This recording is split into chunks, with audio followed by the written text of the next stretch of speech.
morning, good afternoon, good night. I'm here in Uruguay. So it's the afternoon, evening, right?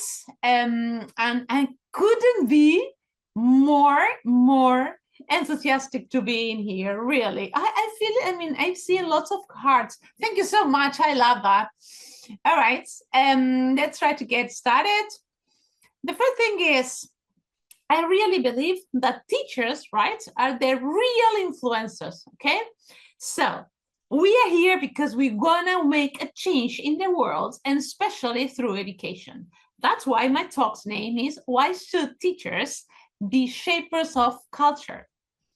So let's see. Well, getting started. First of all, we have the agenda, right? In the agenda, you're gonna see what's we are trying to do today in a very quick way. Time is gonna drive me bananas. I'm gonna use that word because we use it and I like it very much. Okay, so agenda, what's Project Zero? The formula for quality education, teachers as shapers of culture, their dispositions, please consider these words, the 8 forces of culture, another important words, forces, and then, well, we will have an exit ticket. You can see also there that there is a little light bulb that's a thinking time, right? That means that every time we have that, we are going to have a thinking routine, a moment to reflect and think. And then you will see a lot of fish, right? I love this picture especially, right? Because is that what we are? Completely different, right? And doing our best in the sea.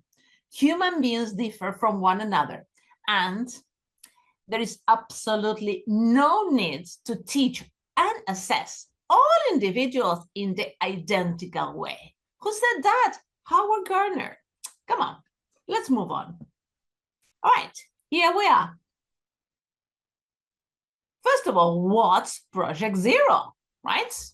Well, Project Zero, as you could imagine, it is a project, right, delivered by Harvard University. It started like 50 years ago, right? And, well, the main ideas were focused on learning, of course, thinking. We all know that we think. But the problem is, in general, we don't realize that we are thinking. So we need to pay attention to our thoughts. Ethics, intelligence. Remember that like 50 years ago, to be intelligent was completely different to what is to be intelligent right now, okay? And creativity. Creativity, it used to be associated with arts, but it's not just that. It's also connected to the way we can solve problems.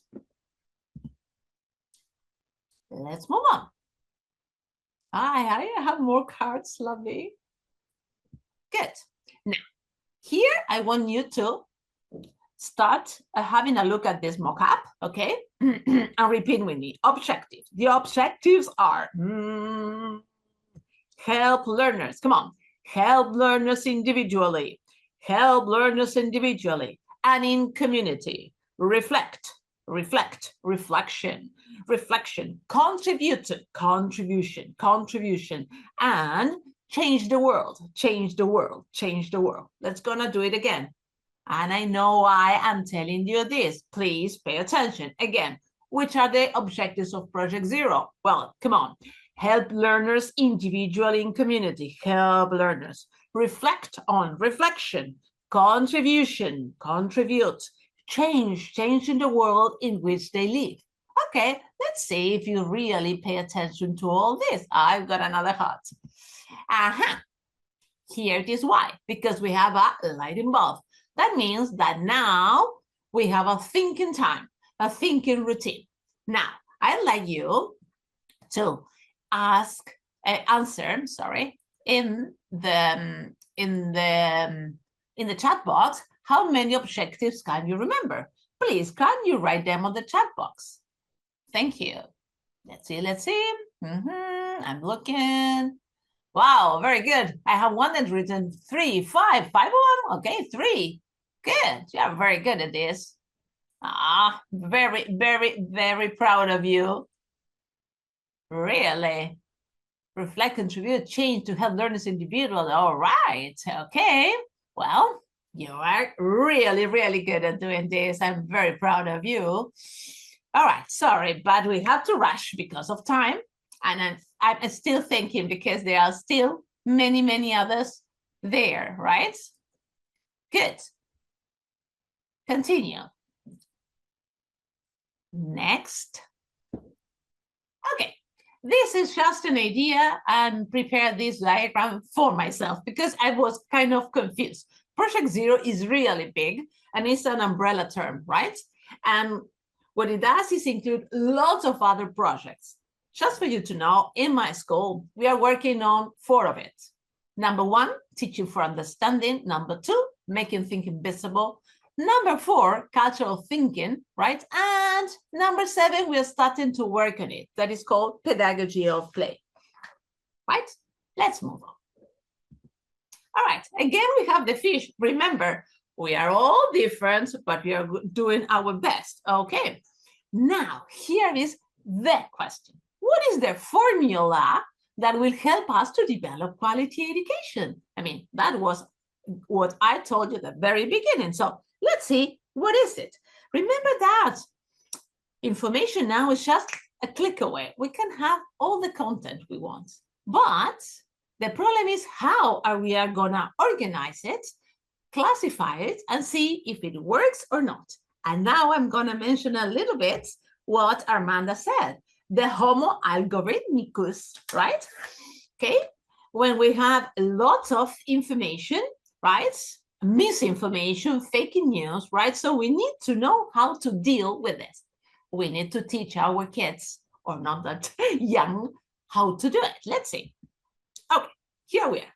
This is a simple diagram, but I'd like you to focus on 2 main words. First of all is teachers as shapers of culture, right? We have the possibility to improve quality education. How? Well, through dispositions here, this word. But Anna, what is dispositions? What are you talking about? Don't worry.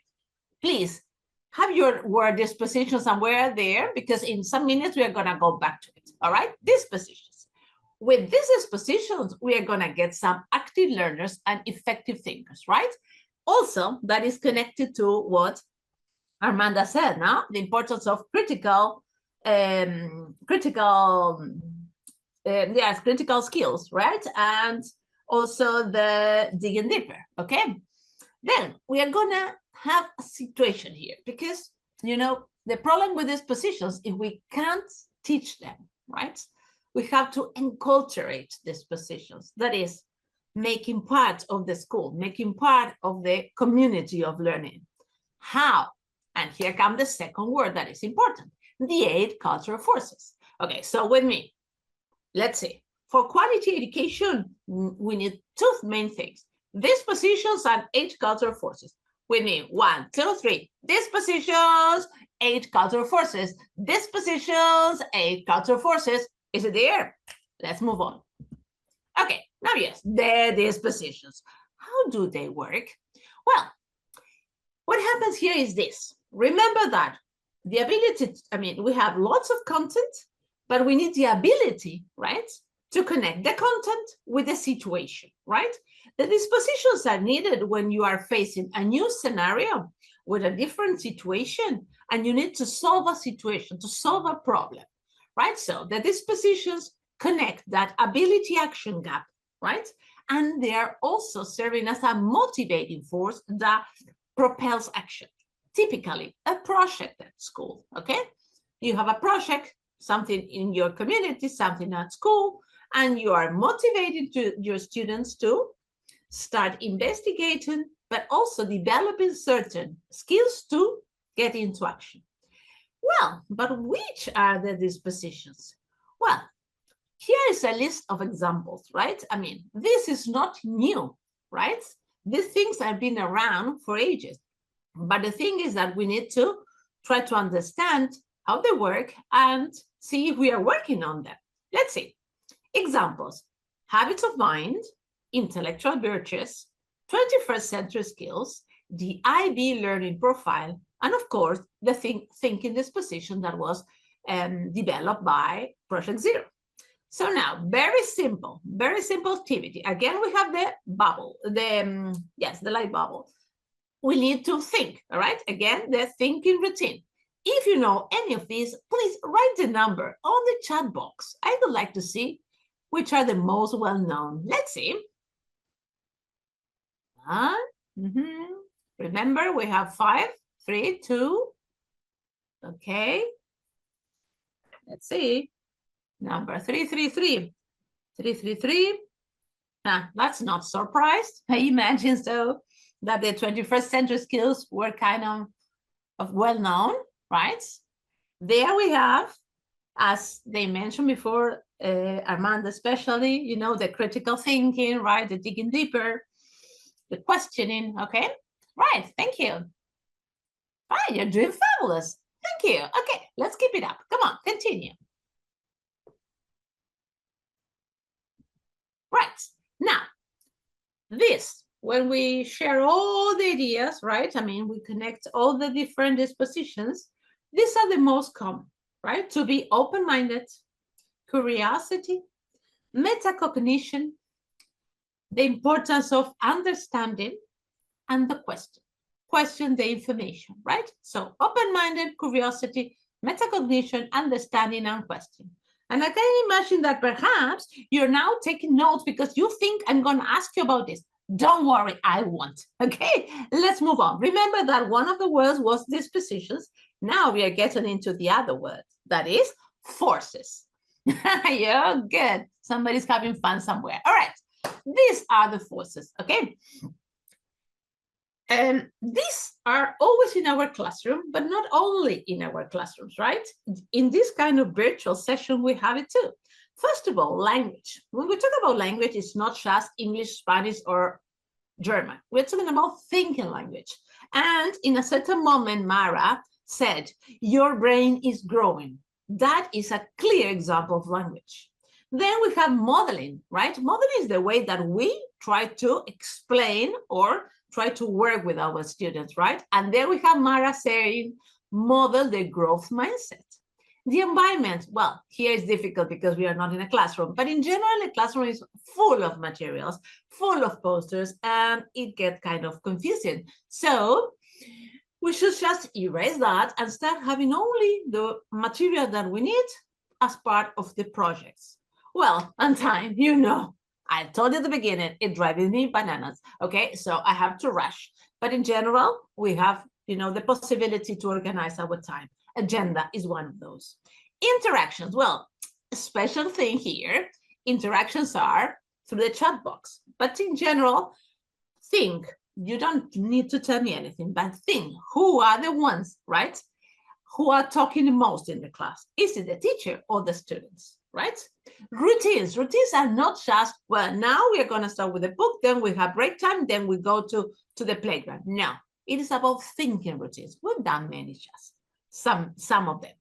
Expectations, well, expectations are different for the different participants, but at the very beginning, I had, you know, the agenda. Those were my expectations, and I shared them with you. Also, Mara said something about expectations in her presentation. Then, well, opportunities. Opportunities are like the difficult part, things that you don't know about it or things that are getting, you know, complex. And for me, in this case, I prepare a mock-up. I've never done one before. I'm very happy I could do it. Okay, last exercise, exit ticket, right? This is a typical thinking routine. Again, you have, you know, the lighting bulb and one fish. This is personal. If you want to share something on the chat box, better. But it's just for you, right? First, the idea is to write 2 ideas. 1, 2 dispositions that you are using already and you haven't realized. 2 forces that you have learned today and something you could give a try. All right? I like this very much. Let's see if I can see the chats. I explained about the bananas. Yes, thank you for the explanation.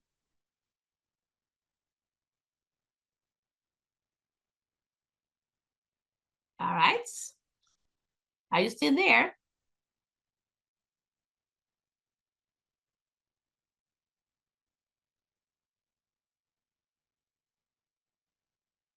All right, you're there. That's good. All right, let's see if you have something to come to share. Forces, modeling, interaction, like it. Thank you. What else? Remember that time is driving me bananas. Open-minded, right? Okay. Curiosity, understanding the truth, forces, routine, interaction. Oh, good luck to try. Modeling. Excellent. Thank you. Modeling, interactions, feedback and support. Apply the 8 forces. Modeling, open-minded and horizontal communication. Modeling, forces, routines, modeling, open-minded, curiosity. Wow, guys, you're doing great. And I'm getting so proud. Develop metacognition. All right. Okay, and as I told you, time. Okay, here, got a fish. And as you continue, you know, with your sharing, I'm going to have you the references here. Of course, later you can have a look at it with Macmillan. And I don't know if you've seen that I'm a Star Wars fan. And if I talk about forces, I always talk about may the force be with you, right? This is inspiring, right? And well, finally here, you can find me online. I could be more than honored to have your connections. There in the QR, you have my LinkedIn profile. I work a lot there, so please get in touch. If not, also Instagram and my email, right? Thank you so much.